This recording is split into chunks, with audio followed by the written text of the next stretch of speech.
Hello, everybody. I'm Tiffany from Match a Resident, and we're glad that you're joining our discussion today. We're going to be talking about studying for the Step 1 exam now that it's become pass-fail. And I'm joined today by Dr. Bryan Carmody, who is a pediatric nephrologist and associate program director, as well as associate professor at Eastern Virginia Medical School. You might also know him as the Sheriff of Sodium. So welcome, and thanks for joining us today. Oh, I'm happy to be here. Before we jump into the main topic of studying for the Step 1 exam, now that it's pass-fail, I wondered if you would share your thoughts on the transition overall, as well as what a lot of people are concerned about is what is the next match cycle going to look like with a mixed pool of applicants, some with numerical scores and some with a pass-fail score. Yeah, right. So, yeah, I think that in the future, we're going to look back as a pass-fail Step 1 being a good thing. I don't think that once we get a few years into this, that people will ever think that we used to have a better system in the old days. But I think there's going to be some challenges, in the short term, this year and next year and the year after, and so on. To get to your question about what will happen when you have some applicants applying with a score and some without. It helps to sort of have some understanding of how programs are looking at applicants, because the average program, as you know, the average program in, internal medicine or general surgery is getting over 100 applications per every program spot that they're trying to fill. And it creates an enormous evaluative burden upon the people who are receiving these applications, which leads program directors to want an easy across the board screening metric that allows them to focus on a certain more targeted group of applications. And so once you have applicants who are applying with some with a pass or a fail and some with a number, the ability of Step 1 to function as a screening metric really deteriorates. And as many have predicted, I think Step 2 CK becomes much more useful in that regard. Now, I will say that the Electronic Residency Application Service, ERAS, just since the pass-fail change has gone into place, they have reconfigured their software to allow a filter that will allow you to screen applicants by pass or scores above a certain range, and things like that. So now how programs will choose to deploy that filter, or if they will, I don't know. So do you think, I guess, to ask a similar question, do you think that applicants applying with pass-fail are going to be at a disadvantage? Like, might programs want to continue relying on that metric since there will still be a lot of numerical score applicants and just kind of disregard the pass-fail applicants? Yeah, that's a good question. I think that won't occur. And I say that because as time goes by, applicants who apply with a score will become increasingly rare. There'll be fewer of them as more cycles accrue. But secondly, if you think about the way that filter is configured, if you're using a Step 1 score as a screen, it will screen for applicants who have a pass or, a particular score, range or something like that. So if you're using it as a screen, you would actually probably be screening in some applicants who passed, but with a lower numeric score than would have been allowed by the other part of your filter, if that makes sense. So yeah. If you're using a Step 1 score at a later stage of evaluation where you're not just trying to screen the applicant pile, but you're actually trying to set your rank order list or things like that, well, then you're right. A pass it can be interpreted a lot of different ways. A numeric score is not, ambiguous. Sure. Thank you for that. I think a lot of people are wondering that. And I think that answer is pretty reassuring to think about the people applying with a pass, which of course will be, no one's going to apply with a fail. So hopefully that filter just kind of ushers them in with the numerical scores, and programs start looking at the application more holistically, which was the entire intention behind making the switch. So on to our main topic, studying for Step 1 now that it's become pass-fail. I've seen a lot of people talking about whether they should maybe adjust how they were planning to study and not study as hard or as much because it doesn't really matter what you get as long as you pass. What are your thoughts on that? Yeah, that's also an excellent question. And I think the answer is it depends. It depends on the applicant a little bit because now we have a pass fail step one. What I hope will happen is that applicants everywhere will have less incentive to study a bunch of minutia that really won't make you a better physician and won't enhance your future careers in medicine. But there's a real risk that if you fail, if you don't study enough, a fail is going to become, I think, even more harmful than it is now. And I mean, look, it's not good now. I mean, don't get me wrong. I mean, a fail in step one now is very harmful to your application. But I think that's going to become even more so because it'll be used more frequently as a hard screening criterion. And I think it will be even harder to redeem yourself if you do have a failure. And so I think applicants need to be careful not to shortchange them their studying for step one. And reason number one is that you don't want to end up accidentally falling below the passing standard. And number two is that although there's a lot of stuff on step one, especially as scores increase, there's a lot of material on step one that really has very little relevance to actual patient care. There is a lot of material in step one that is foundational to clinical medicine, and studying for step one is going to prepare you not just for your career, but a certain amount of the studying is going to prepare you to take step two CK and to be a better physician. I mean, if you understand, for instance, the pathophysiology of heart failure, that leads to a lot of clinical correlates that will benefit you in your career, versus that sort of next layer of knowledge of memorizing a bunch of transporters. I hope we can move away from some of that. I think that'll become less important. In the last day or so, you had made a post on Twitter about the new NBME kind of prediction system about whether or not you are having a high percentage of likelihood to be able to pass based on your practice exams. Do you want to talk about that a little bit? Yeah, so the National Board of Medical Examiners now for practice tests for step one. So these would include sort of the comprehensive basic science examination, which many schools purchase and administer to their students, the CBSE, or the comprehensive basic science self-assessments, the CBSSAs. Those are the $60 practice exams you can buy. The score reports for those are now going to include, by the end of this month at least, they're going to include an assessment of the probability that if you performed at that level, in the next 7 days, what your likelihood of passing the exam would be.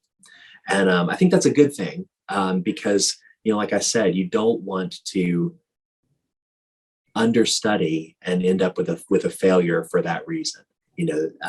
So I think that these assessments of probabilities are going to be helpful. I think it's important for people to interpret them with a grain of salt. These assessments are made based on the idea. There's sort of an assumption that how you do on the practice test is how you would do on a regular test. And for some people, if you have a lot of test day anxiety, then that may not be a good assumption to make, and you may need to be sure that you're even more into a comfortable range if you think that your performance may deteriorate a little bit on test day.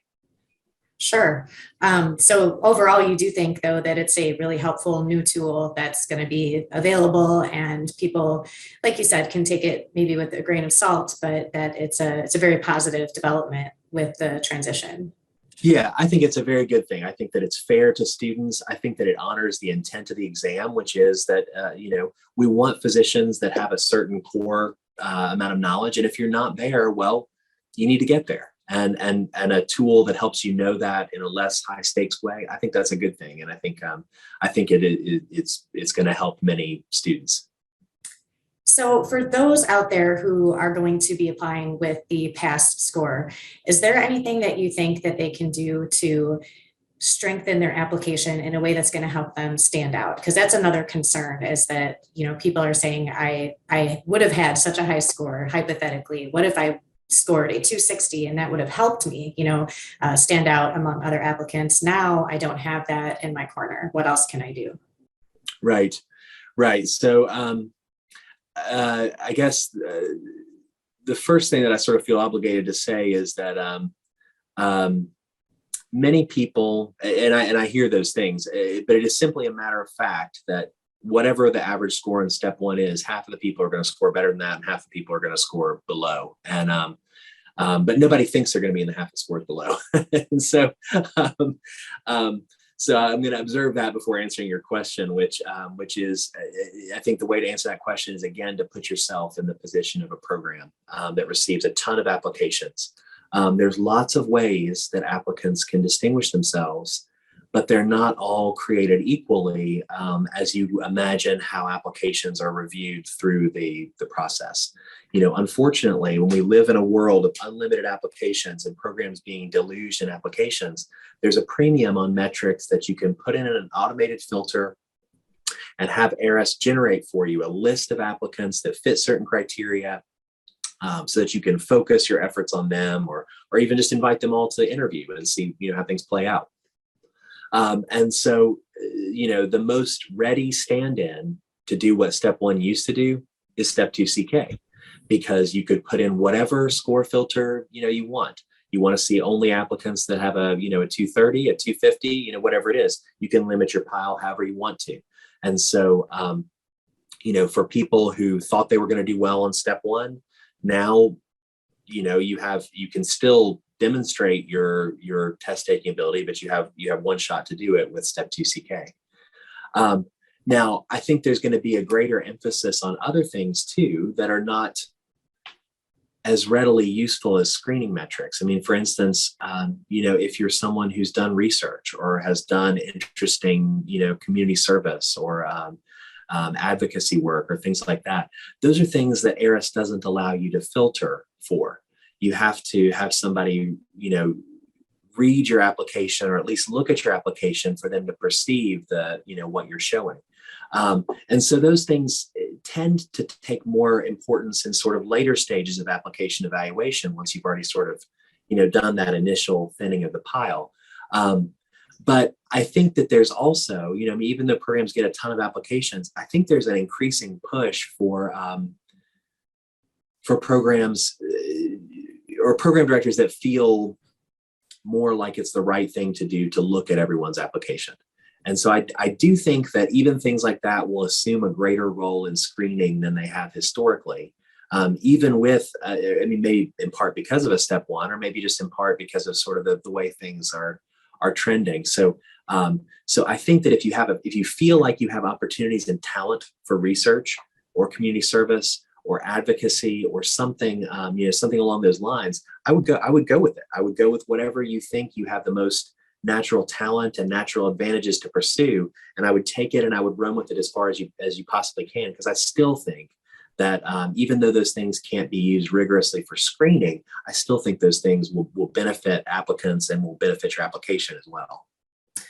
Okay, so for example, for those who were maybe thinking of applying without a step two score, because some people do actually submit applications with just step one, and then they take step two somewhere along the way, a month or so after applying, that going forward becomes probably problematic in terms of getting your application through any filters and actually to that second stage review. Right, I agree. I think there will be an increasing number of programs that that require or won't look at your application until or unless you have a step 2 CK score. And so I think planning your studying and your academic calendar so that you can take that test and have your scores available at a time that it doesn't hinder your initial application review is going to be important. Because as many of your viewers will know, you know, programs get so many applications that many programs, what's there on opening day, they screen, they invite interviews, and they move on. And whether other applications get completed or trickle in afterwards, maybe they get looked at, maybe they don't. You know, so there's really a premium on having your materials ready at the beginning to get maximal consideration. And if I could ask a follow-up question to that, because it's one that I get asked all the time, what is the likelihood of if if an applicant was to take their step 2 exam after the initial program application and then reach out to the program and let them know, hey, I've completed my step 2 exam, the score is now available, how often do those emails get read, acknowledged, and then the application actually revisited?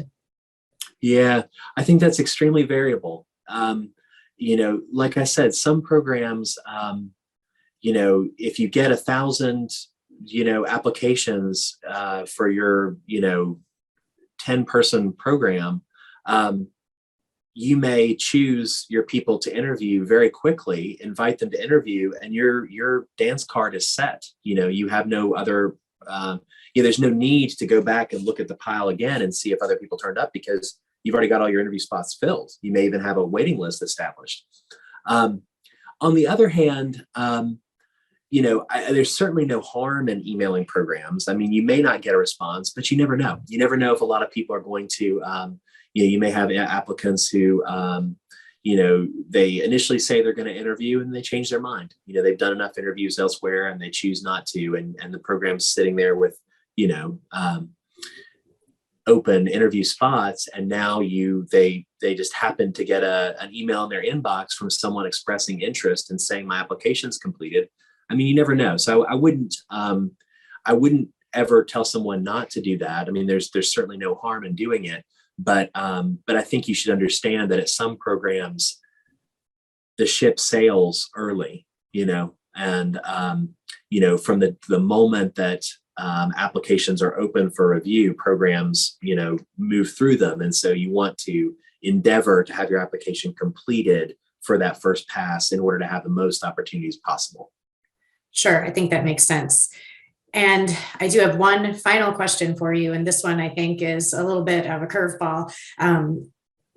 What would you think if step 2 were to ultimately go pass fail? And do you even think that's a possibility? Some people have been theorizing that that's going to happen in the next couple of years, and we're curious about your thoughts.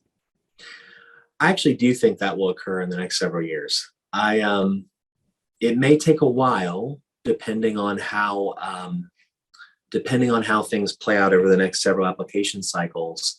But I think that there's a substantial group of people who have decision-making authority over these things who believe that the intent of the USMLE, I mean, its stated intent is to provide a binary determination, a yes or no determination about your fitness for licensure. These tests were never designed or intended to be used as, residency selection tools, and it's debatable how well they perform as that. And I don't think that there will be any rapid movement toward that. I mean, anybody who's thinking about applying to residency now, it's not going to affect you. I don't think you need to be in a rush to take step 2 CK. But if you take a long view of this, I would not. I mean, if I woke up and it was 10 years from now and there was no more step 2 CK that was scored, I wouldn't be surprised in the least. What I think will happen instead is that either the market will provide alternatives, or schools will provide alternatives that are more intended to discriminate applicants in a certain field or measure a certain construct. And some of that stuff, I think, is, one thing we didn't mention, or I could have pointed out before, is, I mean, it's not just step 2 CK scores that'll be important. Schools that use the NBME subject exams, I think those are going to become increasingly important. For instance, there's a push in certain specialties that, for instance, if you're applying in internal medicine, there's many program directors that want to know, they want to have it expressly in your chairman's letter or your dean's letter what your your subject exam score was for the internal medicine clerkship. So I think there'll be a push for those sorts of things too. But I think that certain specialties will push, and like I said, some entrepreneur or the market will provide a new metric or a new tool to help applicants or to help programs review their applications. And I think that when those things start to appear, it will make it easier for the NBME to sort of withdraw the step 2 CK score and have it not create a catastrophe. So, from a philosophical standpoint, it's not so much that there's a problem with having a measurable metric for programs to use to look at candidates in that objective kind of concrete way. It's the problem is more that step one and step two were not designed for that purpose. So the range of scores that come in on those two exams were not meant to separate residency candidates, but you think that there will be a different type of tool or an emphasis on, like you said, the shelf exams that are that concrete objective measurement, and that will be a more appropriate type of filtering tool. Yeah. So I'm somebody who's, I'm clearly on the record as saying that I thought that our era of, USMLE Step One mania was a harmful era, and like you said, it's not that I'm opposed to, or I was opposed to Step One being an objective metric. I mean, all things considered, that's a good thing. It's more that our single-minded focus on Step One scores caused harmful externalities that hurt medical education and it hurt medical students, because if the only thing that matters on your application is your Step One score, if nothing else on your application even matters to get over that initial hump of screening, well, students have to put all their eggs in that basket. They have to learn material that's less and less important, because that becomes more and more useful at discriminating the best applicants. And I mean, it's objective, yeah, but it's harmful and it's nonsensical in a way, and it doesn't honor our commitment to sort of train the best doctors, and it's sort of takes a very narrow view of what merit is. And so for all those reasons, I think we need different metrics, and I think we need better metrics.